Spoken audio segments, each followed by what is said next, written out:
Sitting down with Dr. David Klein, and today we're going to talk about something that he terms cumulative mistakes. What are we talking about? All right. Well, as we go through life, okay, we achieve health, we achieve illness based upon a number of different things, which are a lot like walking along the road with a sack over your shoulder, and you're just picking up rocks and pieces of debris and throwing them into that sack.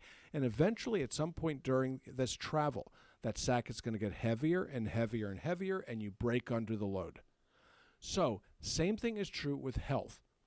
We'll end up accumulating injuries, we'll accumulate infections, we'll accumulate all kinds of crap, as it turns out.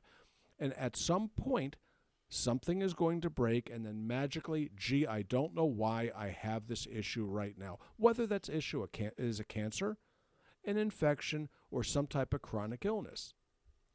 In looking at chronic illness, okay, it all seems to be a matter of critical failure. And what this means is that at some point, every machine will break.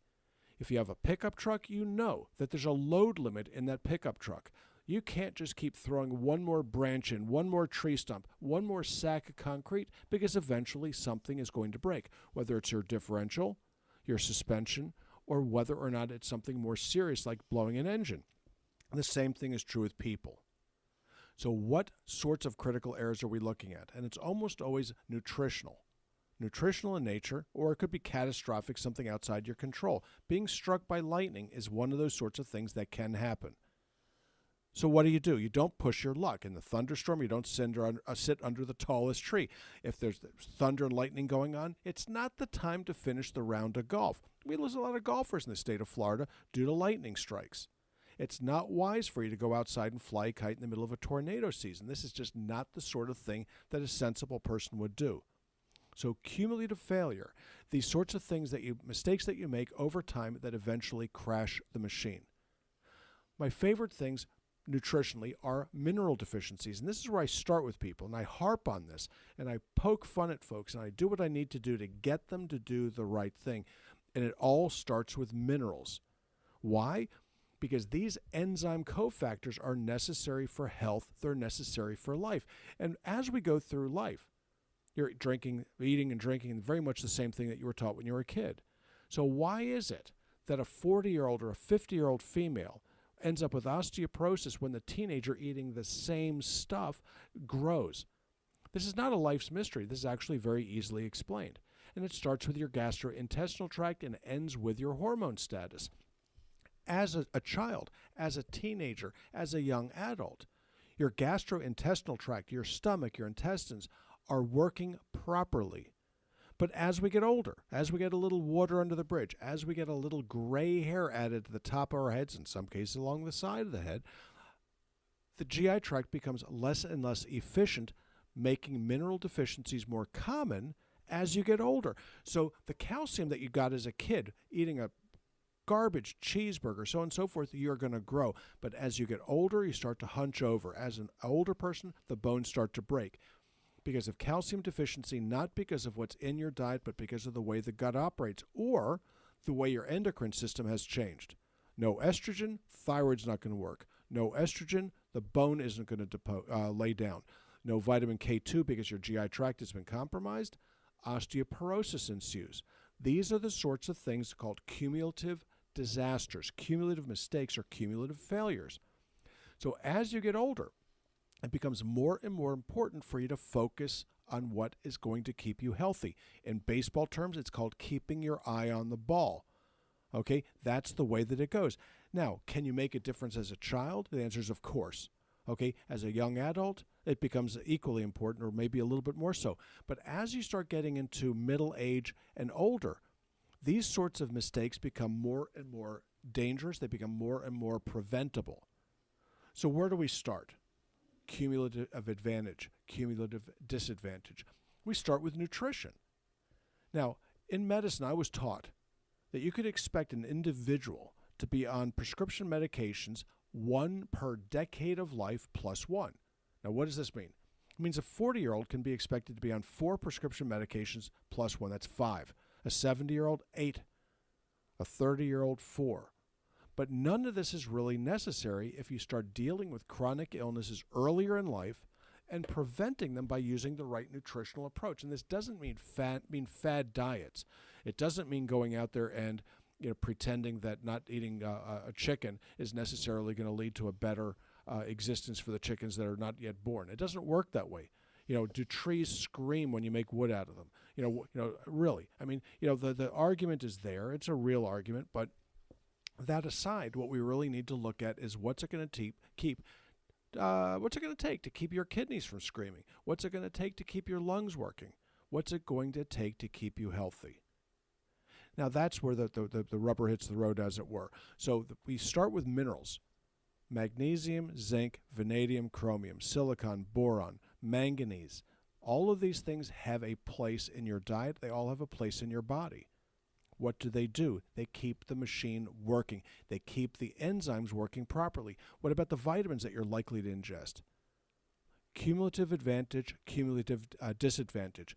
To an individual that's strontium deficient, they will maintain their bone integrity until they become K2 deficient. Then all of a sudden the bottom drops out. Or let's say that you're percolating through life, female. No change to that. I guess that you can change it these days, but not effectively. And you're 30, 40 years old. You're consuming enough magnesium, enough calcium, but not quite enough K2 or strontium. Now all of a sudden your estrogen level starts to drop. Why? Because you're getting older. Your GI tract doesn't absorb as it once did. You will degrade much more rapidly than your husband, boyfriend, or significant other who doesn't have an estrogen deficiency, taking everything else in consideration. Men do not ever develop an estrogen deficiency. It doesn't happen. As they get older, their estrogen levels go up, which is one of the many reasons why men rarely develop osteoporosis. It does happen, especially if their testosterones drop out the tank, but for the most part, you're talking 80 and 90-year-old men before you start seeing bone density issues, neoplasm notwithstanding.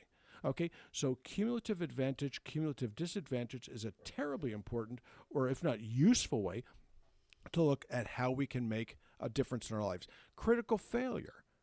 When is it, that things go to hell in a handbasket?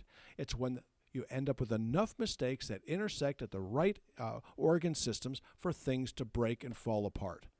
So you've got somebody who's got a vitamin D deficiency. You can survive that for the most part. They percolate a little bit. They have a cholesterol issue and a blood pressure issue. They percolate along. Their kidneys are doing just fine until they develop gout. The uric acid crystals start to precipitate out in the kidneys, and then you end up with accelerating kidney failure. This is an example of critical failure analysis. You've got somebody who's getting by with very, very little sleep. Now they're percolating along. They develop sinus issues, and their doctor either prescribed sinus steroids, or you went to the drugstore and bought them over the counter. Your cortisol level's already too low because you haven't been sleeping. ACTH, melatonin, they're secreted right around 10, 11 o'clock at night. But in order for this to continue, you don't want to end up with sleep disorders. Now, all of a sudden, you start taking exogenous steroids, or let's say the doctor shot you in the hip with this stuff, as I have done many times in the past, and you will suppress the pituitary gland, and cortisol drops out. What's the next failure?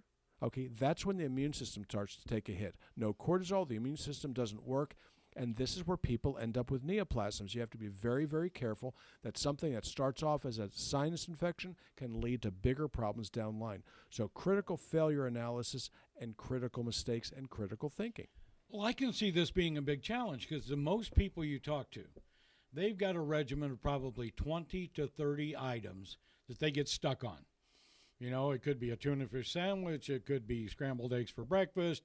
It could be, a certain kind of fish at night or a certain kind of meat, and then some sort of dessert later on, whether beverages they're taking in.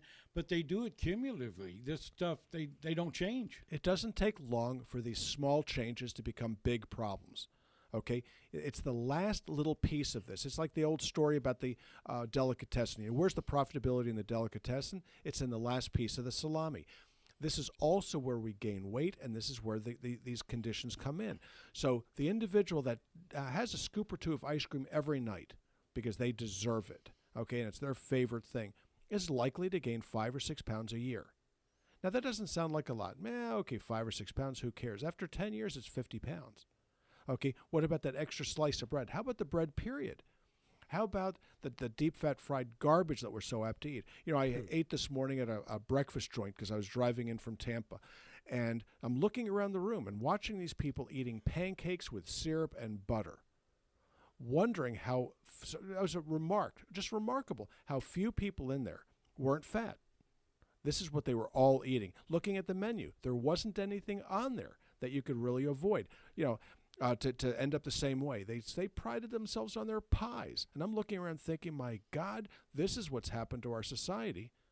But this is critical failure.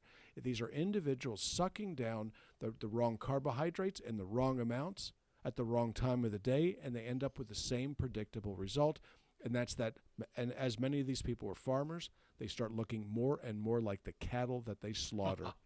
Hey, if you want to know more about the doctor and about stages of life, check out suffernomore.com. And if you would like to start taking a good regimen of minerals and supplements, sign up at stagesoflifevitamins.com. These things are assayed, they are pure, they are good. Stagesoflifevitamins.com delivers right to your door with a 15% discount. Stagesoflifevitamins.com.